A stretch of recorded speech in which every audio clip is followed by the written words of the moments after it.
Selamat pagi, salam asuransi.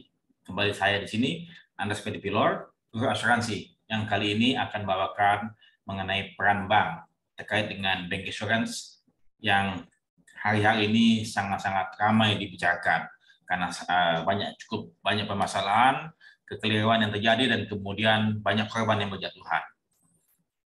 Saya akan coba mulai. Ya, jadi sesungguhnya mengapa terjadi kekeliruan pemasaran di luar sana? Ya, saya pikir karena banyak para pemasar yang kurang qualified, ya itu salah satunya penyebabnya, kurang kompeten dan terlihat mereka tidak menguasai materi ini dengan baik. Mengapa?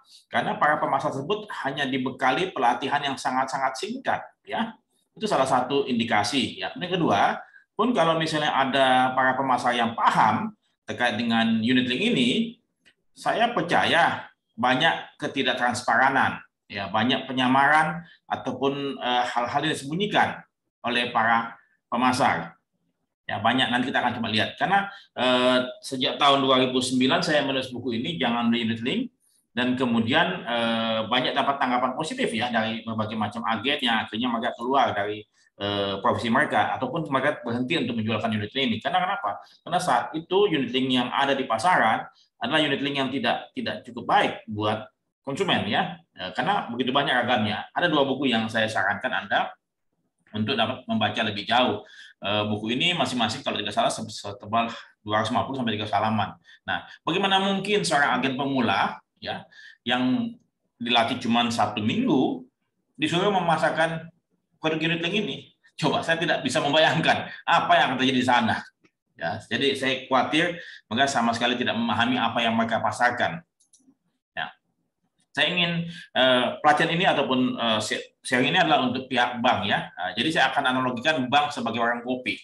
Coba lihat ya, bank banyak konsumen nasabah yang datang ke bank. Di sana mereka datang untuk melakukan transaksi-transaksi perbankan. Ya, begitu ramai ya karena saat ini masyarakat luas akan datang ke bank untuk melakukan transaksi. Ya, bukan orang bank datang ke nasabah ya, mungkin ada beberapa nasabah yang didatangi untuk mengkolek dananya, tapi sebagian besar ya masyarakat Indonesia datang ke bank. Di situ ramai, ada kerumunan. Nah, sehingga banyak para penjual di luar sana yang ingin menaruh barangnya di bank ini, seperti halnya warung kopi ya. Jadi warung kopi tersebut banyak pelanggannya, sehingga banyak orang yang punya barang dagangan yang ingin menitipkan di warung kopi ini supaya para nasabah pelanggan warung kopi juga bisa membeli, misalnya katakanlah makaroni ataupun kue-kue basah dan segala macam ya. Jadi banyak para produsen, pedagang-pedagang atau pemilik barang ingin memasarkan barangnya entah di bank ataupun di warung kopi. Ini salah satu analogi yang mungkin bisa dipahami, bahwasanya bank adalah sumber ataupun warung kopi adalah sumber nasabah ya. Jadi memiliki captive market. Nah, kita coba lihat lagi selanjutnya.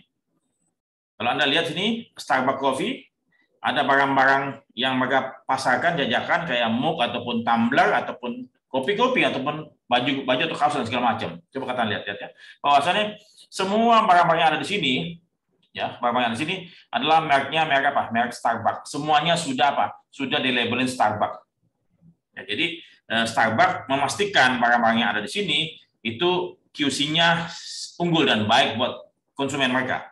Ya, jadi Starbucks harus memastikan bahwa barang-barang yang dititipkan di sini atau barang-barang yang mereka beli dari pihak ketiga dan itu mereka sudah labelkan Starbucks itu baik adanya buat pelanggan mereka. Kenapa? Kalau misalnya suatu ketika pelanggan tersebut nggak puas dengan tumblernya yang cepat rusak ataupun tidak memadai, itu pasti tentunya Starbucks yang akan dikenakan komplain dan diomelin. Begitu sama juga di kopi Asia yang di Pontianak.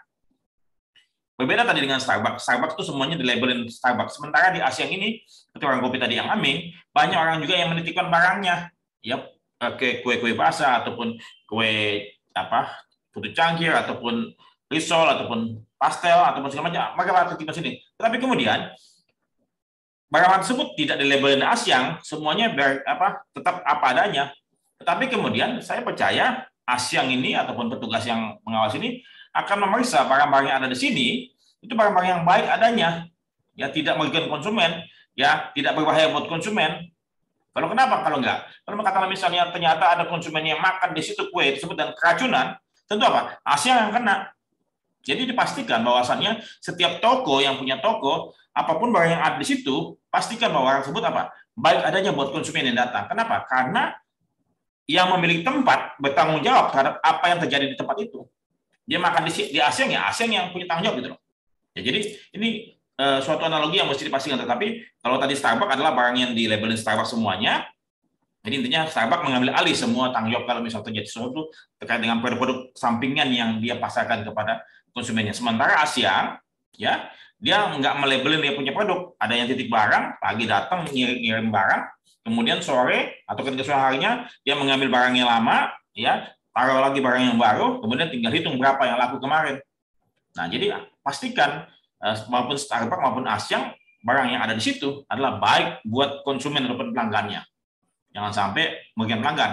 Nah, saat ini korban unitling begitu banyak. Jadi Anda tinggal lihat ya di berbagai macam media bahwasannya semenjak tahun 2020 heboh-hebohnya hingga saat ini ya, tahun 2021 akhir ya, dan saat ini masih berlangsung sudah 2 tahun lebih. 2 tahun lebih kasus ini bergulir dan belum ada suatu jalan keluar ya. Ada beberapa nasabah-nasabah yang sudah dikembalikan 100% oleh perusahaan asuransi dengan tekanan-tekanan dari bank ya. Jadi ada sebuah bank di Surabaya yang memasarkan itu, bank swasta, dia tidak mau ribut dengan nasabah, dia memanggil asuransinya untuk segera membayarkan kembali semua yang dibayarkan oleh nasabah tersebut. Alhasil nasabah tersebut menerima kembali pengembalian premi yang telah disetorkan tanpa jadi mereka kehilangan waktu ya. Ada beberapa.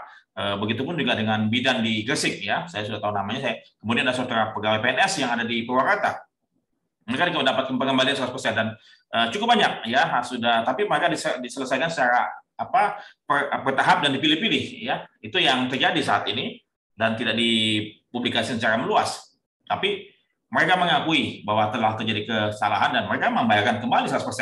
Banknya ini yang menekan, Kenapa? Karena reputasi bank sangat-sangat dipertaruhkan di sini. Jadi saya berharap bank pun juga akan coba memikirkan kembali untuk supaya jangan sampai memasarkan produk-produk yang tidak sesuai ataupun membahayakan konsumennya. Yang terjadi saat ini, tentu saja industri perasuransian sedang mengalami kabut ya. Saya pun tentu saja sedang berkabung karena permasalahan yang ada belum tersolusikan dan kemudian mentah kembali. Kemarin sudah ada suatu titik temu, tetapi salah satu pihak belum bisa menerima karena tidak ada dasarnya dan pihak yang lain pun juga masih belum bergeming. Dan saya berharap permasalahan bisa segera diselesaikan agar industri ini bisa kembali dapat dipercaya ya. Dan mohon nanti perbankan pun juga ikut ambil bagian dalam memulihkan hal ini. Nah, oke, bank insurance.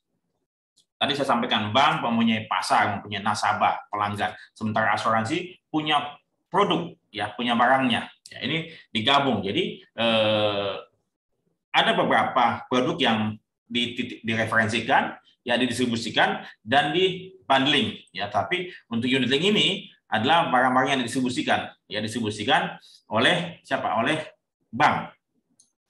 Nah, saya ingin coba sampaikan, nasabah datang ke bank, apa tujuannya mereka? Tentu, mereka apa? Ingin melakukan apa? Transaksi perbankan. Nggak mungkin orang datang ke warung nasi, pengen beli batu bata, ya, atau datang ke warung kopi, ingin beli nasi rames, kan nggak mungkin. Ya, jadi nasabah ataupun semua orang datang ke bank adalah apa? Tujuannya apa? Untuk apa? Untuk melakukan apa? Transaksi perbankan. Kalau katakanlah misalnya dia non-bank, dia bukan non-nasabah, tentunya apa? Dia mau buka rekening ataupun juga ingin mentransfer atau melakukan pembayaran kepada seseorang di luar kota ataupun membayar tagihan-tagihan tersebut lewat bank tersebut ya. Intinya apa? Semua datang ke bank apa? Ingin melakukan apa? Transaksi perbankan. Ya, jadi kembali lagi, orang datang ke warung kopi bukan hanya nasi rames, bukan. Tapi kemudian pada waktu nasabah ataupun banyak orang datang ke bank, yang ditawarkan apa? Bukan produk perbankan, tapi produk asuransi. Namun, ya, tidak salah orang nawarin asuransi di perbankan, tapi kemudian jangan sampai dimanipulasi. Kalau katakan itu produk asuransi, katakan ini asuransi. Jangan bilang ini tabungan berbonus proteksi atau ini deposito ini berbonus proteksi. Enggak, itu asuransi. Asuransi yang dikombinasikan dengan investasi. Itu dijelaskan, jangan sampai apa? Menyembunyikan artinya tidak mengeluarkan pendapat informasi yang benar, artinya apa? Ya menipu. Ya, saya sampaikan kalau katakanlah semestinya kita menyatakan A, tapi kita berfoto-foto dan tidak menyatakan A, membungkus di rupa, akhirnya orang salah memahami, akhirnya apa? Kita tidak atmos good faith, itu melanggar aturan, melanggar KUHD, ya. Dan itu mestinya bisa diproses karena apa? Kita melakukan sesuatu informasi yang menyesatkan. Ya. Kemudian, ya, apakah nasabah bank tersebut ditawarkan untuk memindahkan dananya dari bank, dananya dari deposito dicairkan untuk dipindahkan ke unit-linked, atau orang yang mau store ke deposito tabungan dia, uang dia yang mesti masuk ke rekening bank dialihkan ke apa? Ke asuransi. Ini yang saya pikir merugikan bank. Semestinya petugas bank, orang menaruh deposito atau orang mau tabungan, ya itu yang diterima dulu. Tapi kalau kata misalnya mau tawarkan asuransi, mestinya apa? Uang yang berbeda, yaitu fresh money. Jangan sampai katakanlah seseorang yang mau nabung ataupun mau membuka deposito ditawarkan untuk produk yang lain. Itu jangan. Tapi kalau dia mau tawarkan asuransi ya untuk fresh money yang lain lagi, ya. Tapi kembali lagi harus disampaikan bahwa ini adalah produk asuransi. Jangan apa ya? Jangan menyembunyikan data atau informasi. Ya itu sama aja dengan menipu, ya. Karena Anda sebagai pedagang dan Anda harus menyampaikan hal-hal yang perlu diketahui oleh calon konsumen. Nah, dalam kajian OJK Perlindungan Konsumen, ya, Satu Jasa Keuangan Unit-Linked tahun 2017 sudah diketahui bahwa telah terjadi mis-selling, dan bahkan saya percaya mis-selling ini terjadi jauh-jauh hari sebelum itu. Dan bahkan saya menenggarai semenjak Unit-Linked ada itu sudah terjadi kesalahan, tetapi belum terbuka, belum terkuak secara menyeluruh sehingga saat ini yang di berbagai mass media. OJK mengkonfirm telah terjadi mis-selling tahun 2017. Yang mungkin itu kajian tersebut dilaksanakan dalam setahun 2 tahun terakhir ataupun berdasarkan backdated ya dari tahun 2015, sehingga paling enggak dipastikan atau diestimasikan kejadian dari tahun 2015 sampai 2016 sehingga muncullah kajian ini. Tetapi saya yakin unit-linked ini telah terjadi kesalahan penjualan semenjak awal. Nah, mis-selling, apa dampaknya bagi bank? Apakah kekeliruan ini dilakukan oleh staf bank? Kekeliruan yang terjadi di bank, apa konsekuensinya bagi bank? Ya, semestinya seseorang yang mendapatkan komisi fee-based income, ya, terlebih terjadi di area kekuasaannya dia, semestinya apa? Bank bertanggung jawab. Ya, karena dia terima komisi kok. Terima komisi dari transaksi asuransi. Dan terjadi di lingkungan bank. Ya, semestinya ya, pihak bank tidak lepas tangan. Tetapi apa? Meluruskan, membenahi kekeliruan ini. Dengan cara apa? Kita coba lihat nanti ya. Saya sampaikan ya, unit-linked itu bukan produk yang mudah dipahami oleh banyak orang. Ya, tidak mudah dipahami. Ya. Kemudian bahkan agen asuransi pemula akan sulit memahami dengan baik. Kayak tadi saya sampaikan, buku saya 2 buku tersebut bertotal halaman 500 sampai 600 halaman. Bagaimana mungkin agen pemula yang cuma dilatih 1 minggu bahkan 3 bulan ya mampu memahami dengan baik, karena tadi untuk memahami produk asuransi itu sendiri pun juga memerlukan waktu. Ya, tadi misalnya kan tadi unit-linked adalah produk asuransi apa yang dimasukkan di situ? Itu udah begitu banyak kompleksitas, term life atau whole life ataupun asuransi kesehatan, ya, ataupun yang rider-rider yang lain, itu mesti dipahami dengan baik. Dan satu polis saja saya pikir tidak mudah dipahami oleh orang awam yang baru dilatih sekilat cahaya 1 minggu. Tidak mungkin, ya. Plus lagi dibalut dengan investasi yang dari pasar modal. Apa isinya? Itu macam ragam, begitu banyak sekali dan tidak mudah dipahami, mesti dibuka satu persatu. Saya sendiri kalau kata misalnya mau membuka unit-linked sebuah perusahaan asuransi, saya akan tanyakan, saya bisa tanyakan. Karena saya tahu paham bagaimana mengurai produk unit-linked tersebut dengan baik. Tetapi tidak mungkin semua orang yang baru dilatih tersebut paham dengan baik bagaimana mengurai, membuka, membedah produk tersebut. Jadi saya pikir pelatihan unit-linked ini saya pikir paling nggak setidaknya 3 bulan seseorang bisa lebih memahami dengan baik. Ya kalaupun orangnya tersebut pandai, ya mungkin minimum 2 bulan, karena mesti pelan-pelan. Kenapa? Karena ini tidak mudah dipahami dengan baik ya, karena kembali lagi untuk mempelajari asuransi itu sendiri, ya 1 bulan mungkin bisa, tapi bisa sebagian besar mungkin tidak. Ya, karena untuk memahami ya, tapi untuk menghafal mungkin secepat kilat mungkin bisa, tapi memahami dengan baik mungkin saya pikir tidak mudah ya. Plus juga tadi pasar modal. Jadi harus dilakukan oleh seseorang yang kompeten, ya kompeten dulu. Jadi sudah dibuktikan berpengalaman dan tersertifikasi ataupun memiliki lisensi. Tapi mohon maaf, saat ini lisensi yang ada di pasaran ya hanya mengeluarkan lisensi tapi tidak memenuhi kualifikasi yang benar. Hanya mengeluarkan sertifikasi lisensi lu bisa jualan unit link. Tapi nyatanya apa? Banyak yang gagal. Ya banyak yang gagal. Jadi saya khawatir sertifikasi atau lisensi yang ada saat ini tidak memadai untuk seseorang menjualan unit link. Ya perlu dibuka lagi materi dan dibuka lagi, tanyakan lagi. Coba seorang tersebut yang sudah lulus lisensi, saya akan coba tanyakan. Coba kamu jual seperti saya, ini bagaimana? Saya percaya saya bisa patahkan mereka semua. Ya, saya khawatir mereka tidak paham, tidak kompeten dalam berjualan unit link. Nah, ini ada skema, ada 4 ini materi yang saya sampaikan dalam infobank. Ya, dari pihak bank ya, saya kembali lagi bahwa bank harus memastikan produk tersebut baik dan sesuai dengan profil nasabah bank. Ya jangan sampai ya semua pedagang boleh naruh barang di tokonya, di bank tersebut. Tidak dong. Jadi bank tersebut harus mensortir barang yang baik saja yang boleh ada di toko atau bank tersebut. Ya, jadi bagaimana memastikan produksi? Ya, tentunya mesti membedah ya. Jadi tanyakan kepada asuransinya, jenis proteksinya apa? Berapa on retention kamu? Apa reasuransi kamu? Biaya back end-nya atau front end apa? Kemudian biaya pesannya digunakan di situ untuk apa? Berapa lama? Berapa biaya asuransinya? Ya. Berapa biaya akuisisinya? Mestinya lebih murah dibandingkan kalau katakanlah kita beli langsung ke MI ya. Dan siapa MI-nya? Dan bagaimana MI tersebut, apakah Badan Hukum Indonesia atau Badan Hukum Luar Negeri? Mestinya Badan Hukum Indonesia. Bagaimana reputasinya? Bagaimana pada unggulan dia? Bagaimana standarisasi perjanjian mereka? Ya. Kemudian minta perspektif dengan benar. Bagaimana jenis investasinya? Ya. Bagaimana pengelolaannya? Nah, kalau MI bangkrut bagaimana? Tanggung jawab asuransi mestinya. Jadi ini banyak sekali ya yang perlu dipahami oleh bank sebelum bank menerima barang unit link ini dipasarkan. Ya, jadi saya orang asuransi, saya mencintai asuransi, ya.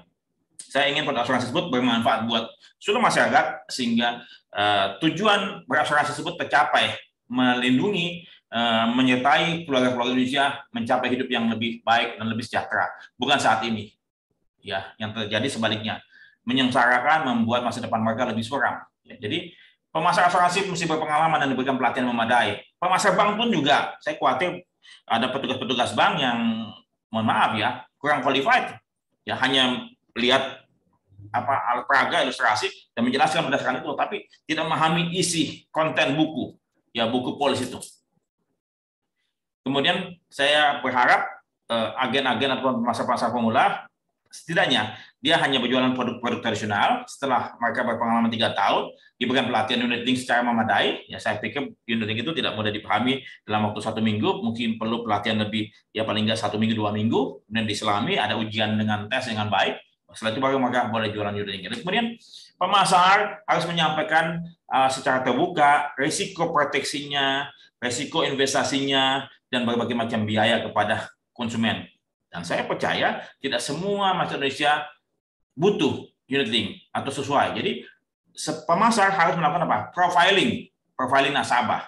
Ya, jadi jangan sampai unit link ini dipasarkan kepada orang-orang yang mohon maaf, yang punya pendapatan yang tidak tetap, orang UMKM di bawah, ya pedagang di pasar, kemudian pedagang nasi, jualan kopi di pinggir jalan. Enggak semua. Jadi sebaiknya unit link ini dipasarkan bagi golongan tertentu, ya segmen pasar tertentu yang punya pengalaman terkait dengan produk asuransi, sudah tahu mereka asuransi apa, dan mereka sudah punya pengalaman di pasar modal sehingga mereka tahu itu apa reksadana dan saham dan segala macam, dan kemudian mereka pun juga dalam ekonomi yang mapan, ya. Jadi saya berharap kita semua ikut bertanggung jawab terhadap kekeliruan ini untuk dibenahi, ya. Karena bagaimanapun juga hidup ini kan cuma sementara, besok kita semua akan mati. Ya, apapun yang kita lakukan di dunia ini akan dipertanggungjawabkan nanti pada saat kita mati. Jadi saya berharap kita semua yuk sama-sama benahi industri asuransi ini. Saya mencintai asuransi ini, ya saya mencintai masyarakat Indonesia, dan kita sama-sama membuat masyarakat Indonesia terlindungi oleh produk asuransi, dan kemudian mereka juga mendapatkan masa depan yang lebih baik dari asuransi. Ya, jadi itu saja dari saya, dan pihak bank semestinya selayaknya ikut bertanggung jawab terhadap kekeliruan yang terjadi, penjualan yang keliru di area kantor bank. Dan setiap orang yang dapat komisi terhadap sebuah transaksi, dia harus mempertanggungjawabkan, ya, dan harus dia menerima komisi. Saya pun sebagai agen asuransi menerima komisi, atau broker asuransi, agen properti, agen apapun, saya punya kewajiban, ya, kedua belah pihak memperoleh hal yang baik untuk semuanya, ya. Jadi itu bila mana Anda kurang puas dengan saya, Anda silakan komunikasikan dengan saya.